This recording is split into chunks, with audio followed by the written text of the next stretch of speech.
സ്നേഹമുള്ളവരെ, ഇന്നത്തെ സുവിശേഷം മനസ്സിലാക്കുന്നതിന് അതിൻ്റെ സന്ദർഭം കൂടി അറിഞ്ഞിരിക്കേണ്ടതുണ്ട്.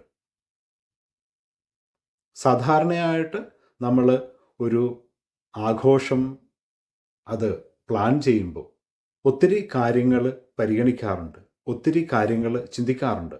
എങ്ങനെയാണ് ഓരോന്നും ക്രമീകരിക്കേണ്ടതെന്ന്, എത്ര പേർക്ക് ഭക്ഷണം കരുതേണ്ടതുണ്ടെന്ന് തുടങ്ങിയുള്ള പല കാര്യങ്ങൾ. പക്ഷേ എന്നിരുന്നാൽ കൂടിയും ചിലപ്പോഴെങ്കിലും ഇങ്ങനെയുള്ള ക്രമീകരണങ്ങൾ തികയാതെ വരും.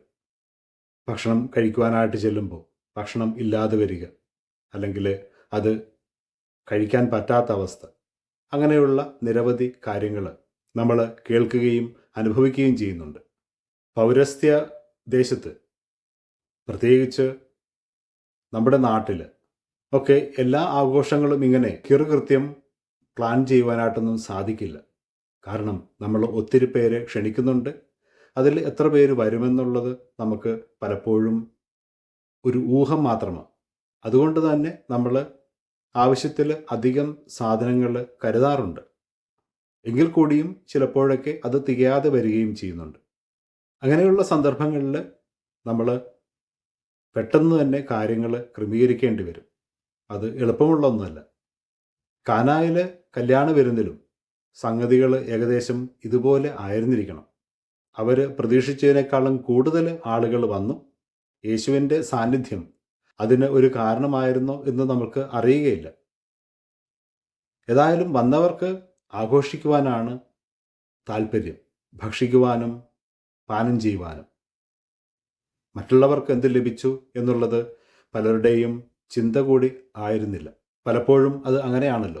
ഏതായാലും ഈ വിവാഹം ആഘോഷിക്കുന്ന ആ കുടുംബം, ആ വരൻ, അവർ ഒരു പ്രതിസന്ധിയിൽ എത്തുകയും സന്ദർശകർക്ക് കൊടുക്കുവാനായിട്ടുള്ള വീഞ്ഞ് ഇല്ലാതെയാവുന്നു. അത് ഒരു വലിയ നാണക്കേട് തന്നെയാണ്. പക്ഷേ നേരത്തെ പറഞ്ഞതുപോലെ ഇങ്ങനെ ഭക്ഷണത്തിന് സാധനങ്ങൾ തികയാതെ വന്നാൽ, വീഞ്ഞ് തികയാതെ വന്നാൽ, അത് അതിഥികളുടെ പ്രശ്നമല്ല, അത് ആതിഥേയൻ്റെ പ്രശ്നമാണ്. വരികൾക്ക് ഇടയിലൂടെ ഇങ്ങനെയുള്ള ചിന്ത നമുക്ക് മനസ്സിലാക്കാം. കാരണം പലരും ആ പ്രതിസന്ധി തിരിച്ചറിയുന്നില്ല. ഇനി കാന എന്ന പ്രദേശം ആ കാലഘട്ടത്തിൽ മുന്തിരി കൃഷിയുടെ, വീഞ്ഞ് ഉൽപ്പാദിപ്പിക്കുന്നതിൻ്റെ ഒരു പ്രധാനപ്പെട്ട അറിയപ്പെട്ടിരുന്ന ഒരു കേന്ദ്രം, ഒരു സ്ഥലമായിരുന്നു. അപ്പോൾ തീർച്ചയായിട്ടും ഈ അതിഥികളുടെ ഇടയിൽ ഈ വരനെ സഹായിക്കുവാൻ പറ്റുന്ന ആളുകൾ ഉണ്ടായിരുന്നു. പക്ഷേ അവരുടെ ആരുടെയും സഹായം ഈ മനുഷ്യന് ലഭിക്കുന്നതായിട്ട് സുവിശേഷം സൂചിപ്പിക്കുന്നില്ല. ഇവിടെയും മനുഷ്യൻ്റെ പ്രതിസന്ധി തിരിച്ചറിയാനാകാത്ത, മനുഷ്യൻ്റെ ആവശ്യം തിരിച്ചറിയാനാകാത്ത മനുഷ്യരെ യോഹന്നാൻ ഇങ്ങനെ വരികൾക്കിടയിലൂടെ അവതരിപ്പിക്കുന്നുണ്ട്. ഏതായാലും മനുഷ്യന് പിഴവ് വരുന്നിടത്ത് ദൈവം തൻ്റെ സഹായം അയക്കുകയാണ്. മറിയം ഈ കുടുംബത്തിൻ്റെ അവസ്ഥ മനസ്സിലാക്കുന്നു. സഹായത്തിൻ്റെ അല്ലെങ്കിൽ കരുതലിൻ്റെ പ്രതിനിധിയാണ്, പ്രതീകമാണ് മറിയം. അത് മറിയത്തിൻ്റെ പ്രത്യേക പുണ്യമാണ്. മറിയത്തിന് അറിയാം, മനുഷ്യർ ഇങ്ങനെ നിസ്സഹായ അവസ്ഥയിൽ അപ്രതീക്ഷിതമായിട്ട് പ്രശ്നങ്ങളിൽ ചെന്ന് പറ്റുമ്പോൾ എന്തായിരിക്കും അവരുടെ അവസ്ഥയെന്ന്. ഗർഭിണിയായിരുന്നപ്പോൾ, പിന്നീട് വിധവയായിരുന്നപ്പോൾ ഒക്കെ ജീവിതത്തിൽ ഇങ്ങനെ മറിയം കൈപ്പേറിയ അവസരങ്ങളിലൂടെ, പ്രതിസന്ധികളിലൂടെ കടന്നുപോയിട്ടുണ്ട്. അതുകൊണ്ട് തന്നെ ഈ മനുഷ്യരുടെ ഈ അവസ്ഥ മറിയം പെട്ടെന്ന് മനസ്സിലാക്കുകയാണ്. മറിയത്തിൻ്റെ പ്രത്യേകതയായിരുന്നു ഇങ്ങനെ മനസ്സിലാക്കി കഴിഞ്ഞാൽ എത്രയും പെട്ടെന്ന് അവർക്ക് സഹായം നൽകുക എന്നുള്ളത്. കാരണം ഈ സഹായം അവർക്ക് അത്യാവശ്യമാണ്. അവരുടെ പ്രതിസന്ധി തരണം ചെയ്യുവാനായിട്ട്, അവരുടെ ആ ജീവിത അവസ്ഥ നല്ലതായിട്ട് മാറ്റുവാനായിട്ട്, ജീവിതത്തിൽ സന്തോഷമുണ്ടാകുവാനായിട്ട്. നമ്മൾ എല്ലാവരും ജീവിതത്തിൽ സന്തോഷം ആഗ്രഹിക്കുന്നവരാണ്. പക്ഷേ ചിലപ്പോഴെങ്കിലും നമ്മൾ ചില പ്രതിസന്ധികളിലൂടെ കടന്നു പോകാറുണ്ട്.